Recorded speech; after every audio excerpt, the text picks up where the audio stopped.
Suite Magazine.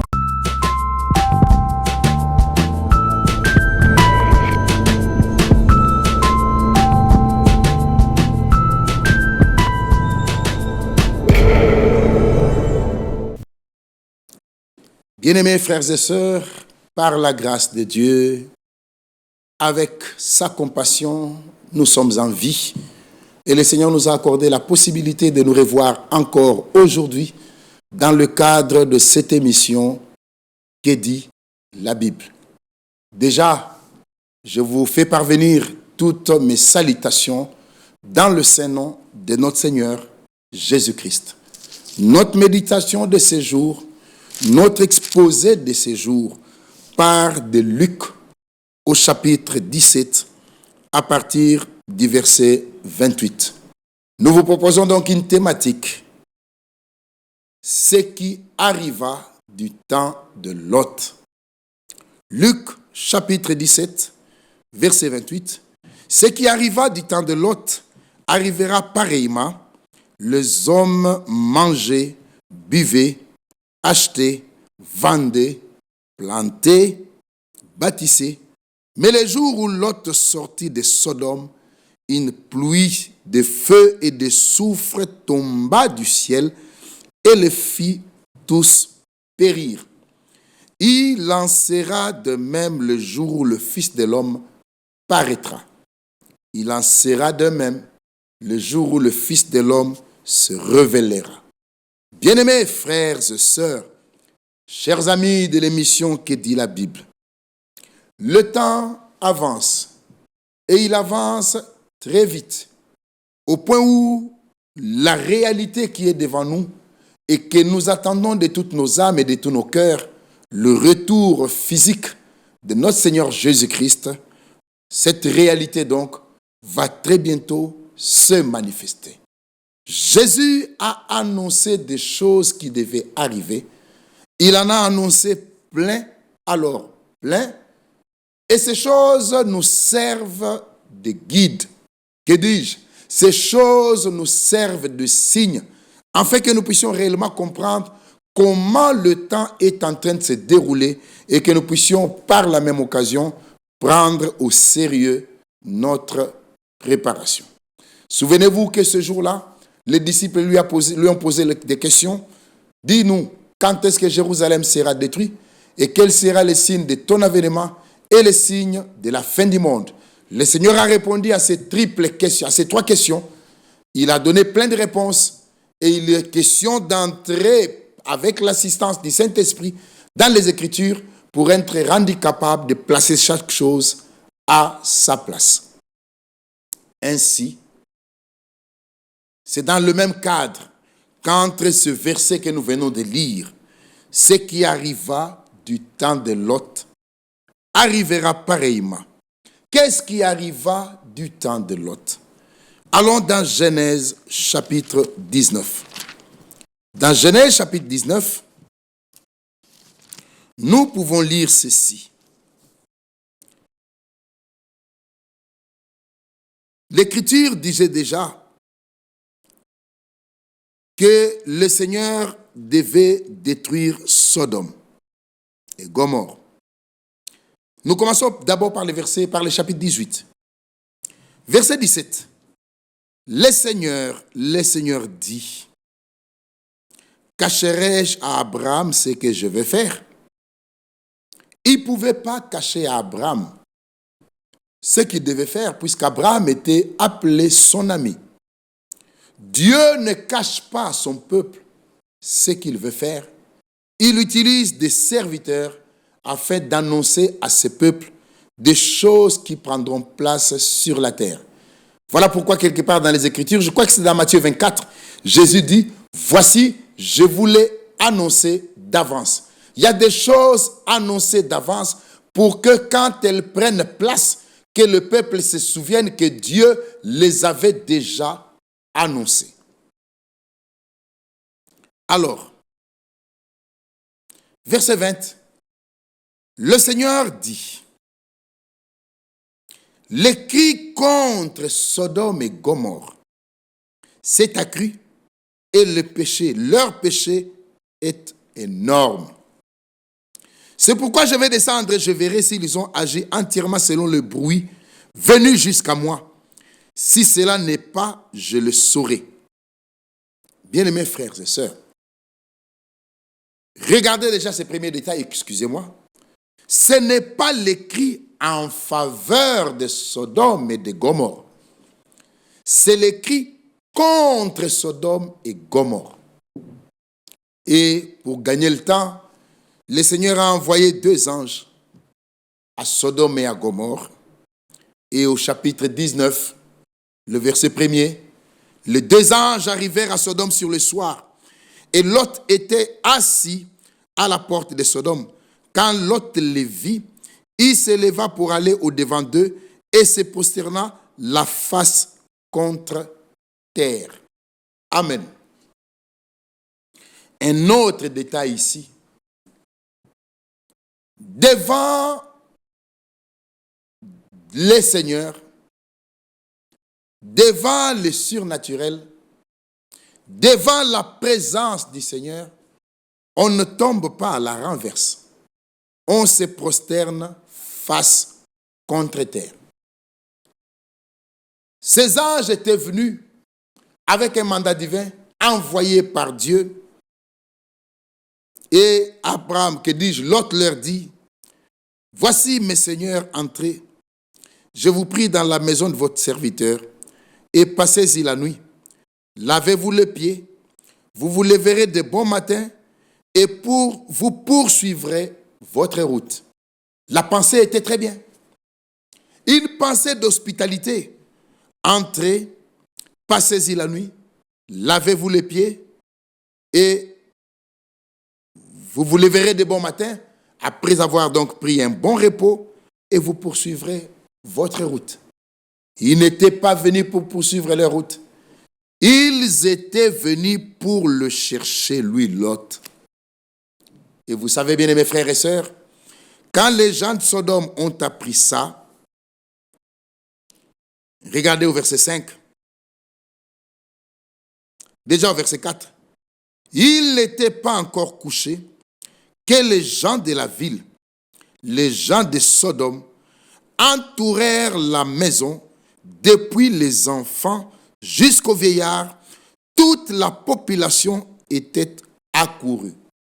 Un autre détail, depuis les enfants jusqu'aux vieillards, tous animés du même esprit, ils appelèrent Lot et lui dirent, « Où sont les hommes qui sont entrés chez toi cette nuit? Fais-les sortir vers nous pour que nous les connaissions. » Un 4e détail, si j'ai très bien compté. Nous les connaissions. Il n'était pas question ici de faire connaissance, mais la connaissance dont il est parlé ici, c'est la même qui est évoquée dans Genèse quand il est dit Adam connut sa femme. Il est question d'un accouplement. Il voulait s'accoupler avec cet homme, avec ces hommes. Et l'esprit qui les habitait a habité en eux depuis les enfants jusqu'aux vieillards. Et pour mieux comprendre la chose, Lot avait compris leurs pensées et il est sorti vers eux et ferma la porte derrière lui. Et il a dit, « Mes frères, je vous prie, ne faites pas le mal. J'ai ici 2 filles qui n'ont point connu d'homme.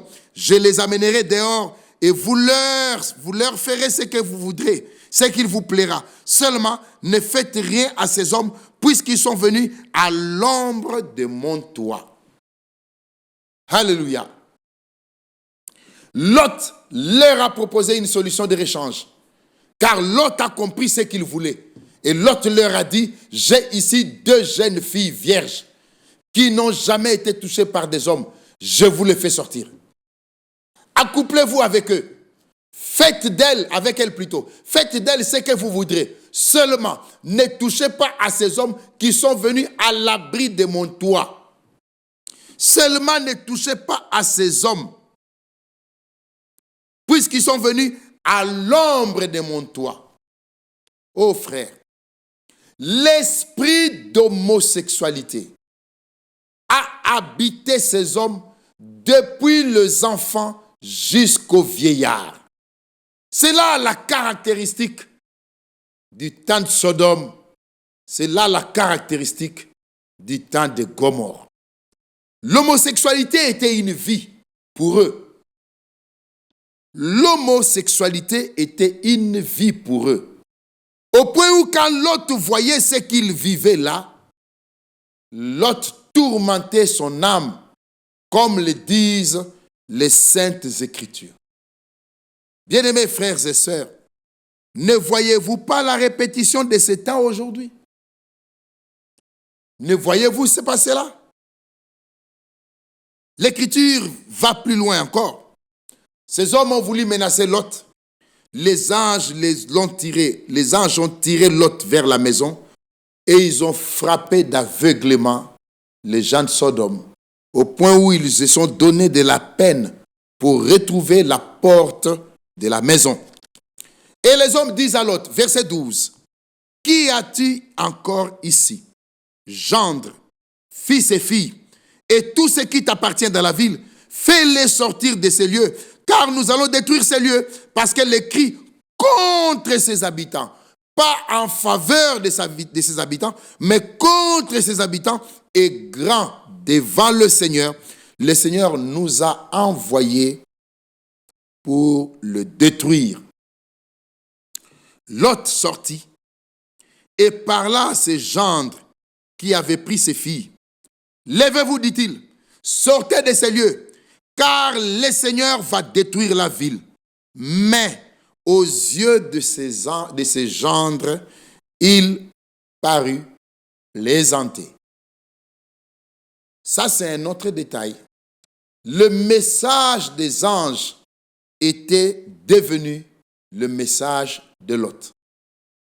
Le message des anges était devenu le message de Lot. Il l'a transmis à ses gendres, mais, hélas, aux yeux de ses gendres, Lot parut plaisanter. Dès l'aube du jour, les anges insistèrent auprès de Lot en disant, « Lève-toi, prends ta femme et tes deux filles qui se trouvent ici, de peur que tu ne périsses dans la ruine de la ville. » Et comme il tardait, les hommes les saisirent par la main, lui, sa femme et ses deux filles, car le Seigneur voulait l'épargner. Et ils l'amenèrent et le laissèrent hors de la ville. Alléluia. Bien-aimés frères et sœurs, car le Seigneur voulait l'épargner. Bien-aimés frères et sœurs, ceci me rappelle 2 Chroniques chapitre 36. Laissez-moi retrouver 2 Chroniques chapitre 36. L'Écriture dit ceci, au verset 15. « Le Seigneur, le Dieu de leur père, leur donna des bonheurs. » Le Seigneur, le Dieu de leur père, leur donna des bonheurs. Non, que dis-je? Le Seigneur, le Dieu de leur père, donna des bonheurs à ses envoyés. La mission de les avertir, car il voulait épargner son peuple et sa propre demeure. Vous voyez la même réalité? Le Seigneur, le Dieu de leur père, donna des bonheurs. Il y a une version qui dit, il donna très tôt et à maintes reprises à ses envoyés la mission de les avertir. Pour quelle raison? Par sa grâce, il voulait épargner son peuple. Comme nous venons de lire dans Genèse chapitre 19, comme il tardait, les hommes les saisirent par la main, lui, sa femme et ses deux filles, car le Seigneur voulait l'épargner. Alléluia. Le Seigneur voulait l'épargner.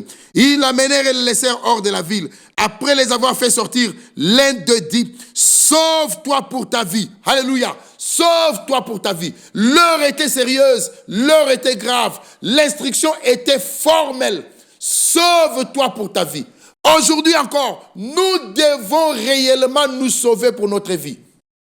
sur le même plateau, il nous est arrivé de vous apporter une exhortation qui avait été intitulée « Sauvez-vous de cette génération perverse ».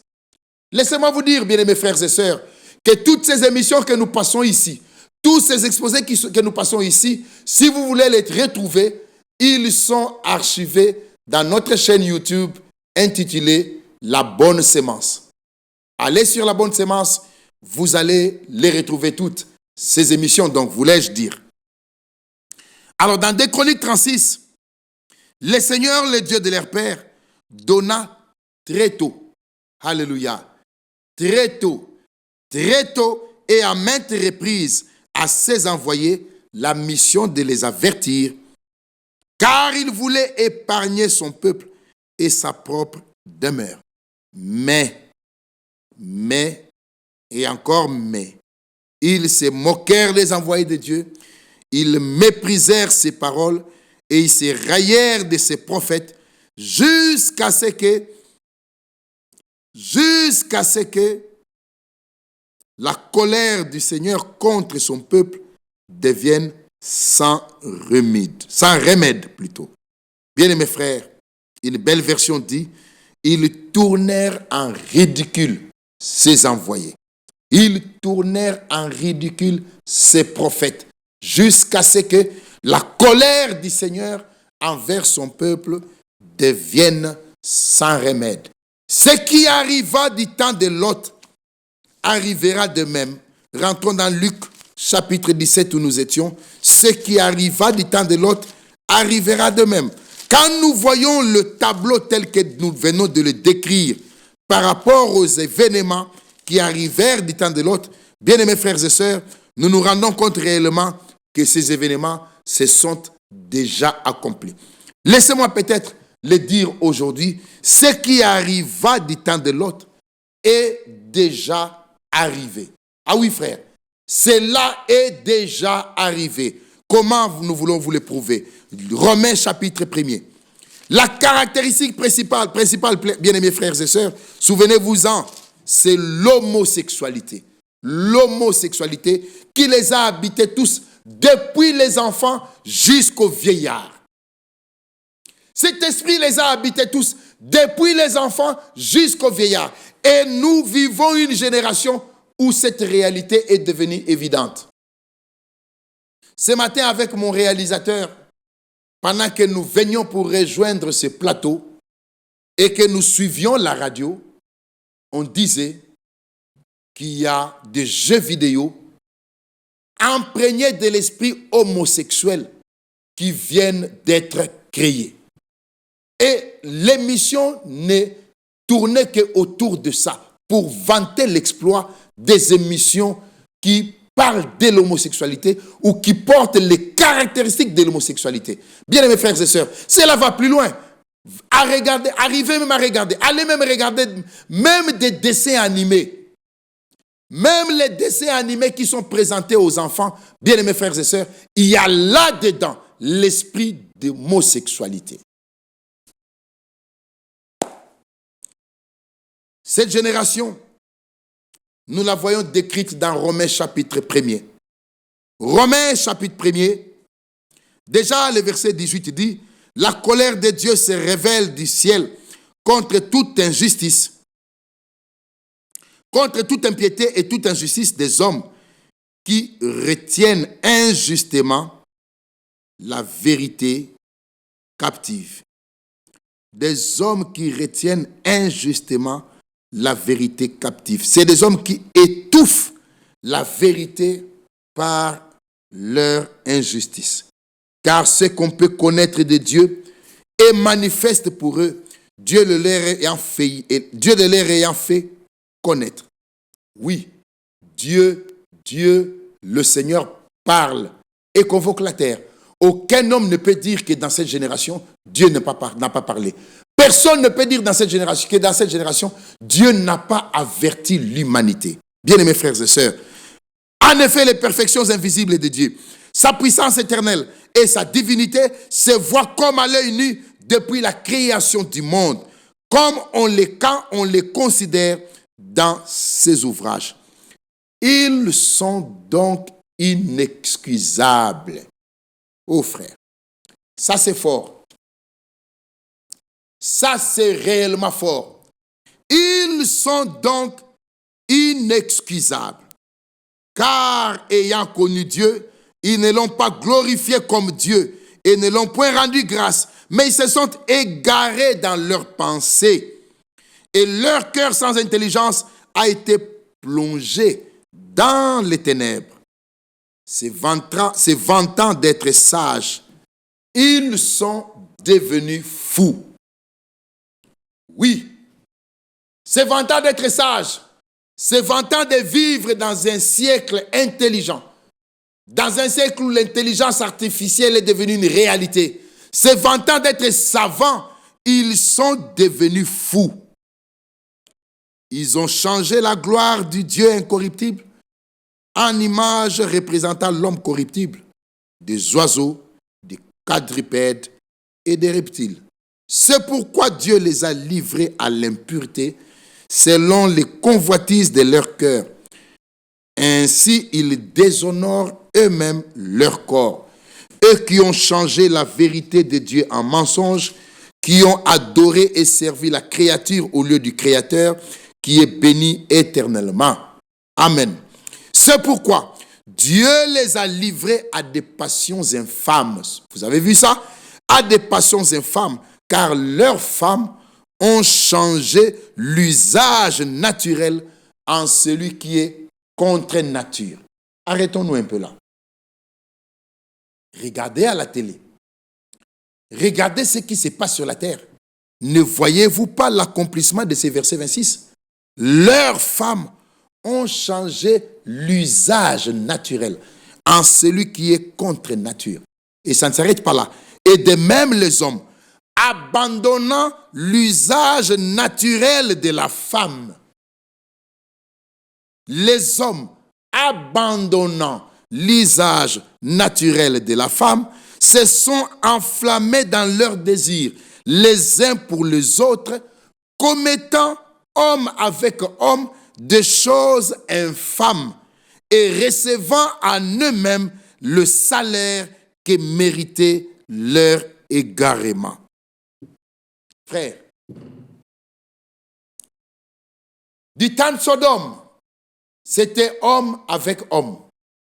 Mais dans la génération actuelle, dans l'Odyssée, c'est homme avec homme, femme avec femme, homme avec animaux, adulte avec petits-enfants, voire même vivant avec des morts.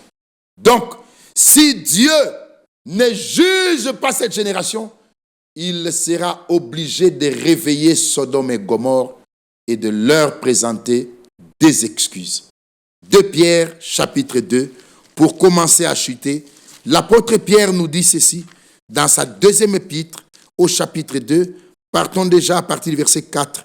Car si Dieu n'a pas épargné les anges qui ont péché, mais il les a précipités dans les abîmes des ténèbres et il les réserve pour le jugement, s'il n'a pas épargné l'ancien monde, mais s'il a sauvé 8 personnes, dont Noé, ses prédicateurs de la justice, lorsqu'il fit venir le déluge sur un monde d'impies, s'il a condamné à la destruction et réduit en cendres les villes de Sodome et de Gomorrhe, les donnant comme exemple aux impies à venir, et s'il a délivré Lot, le juste, profondément attristé de la conduite de ces hommes sans frein dans leur dérèglement, car c'est juste qui habitait au milieu d'eux, tourmentait journellement son âme juste à cause de ce qu'il voyait et entendait de leurs œuvres criminelles.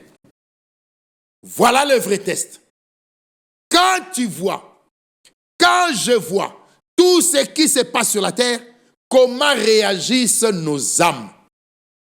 Car l'autre, lui, tourmentait son âme journellement à cause de ce qu'il voyait dans Sodome. Le Seigneur s'est donc délivré de l'épreuve les hommes pieux et réservé les injustes pour être punis au jour du jugement, surtout ceux qui courent après la chair dans un désir d'impureté et qui méprisent l'autorité. Bien-aimés frères et sœurs, le vrai test Comment réagit ton âme? Comment réagit mon âme quand nous voyons toutes ces réalités qui se vivent sur la terre? Ce qui arriva du temps de Lot est déjà arrivé. Et si cela est déjà arrivé, il a été dit à Lot, sauve-toi pour ta vie. Et nous vous exhortons ce matin en vous disant, sauvez-vous pour votre vie. Pierre disait déjà dans Actes des Apôtres chapitre 2, sauvez-vous de cette génération perverse. Alléluia. Bien mes frères et sœurs, il n'y a plus de temps. Il n'y a plus de temps. Rentrons dans Luc 17 pour terminer, frères.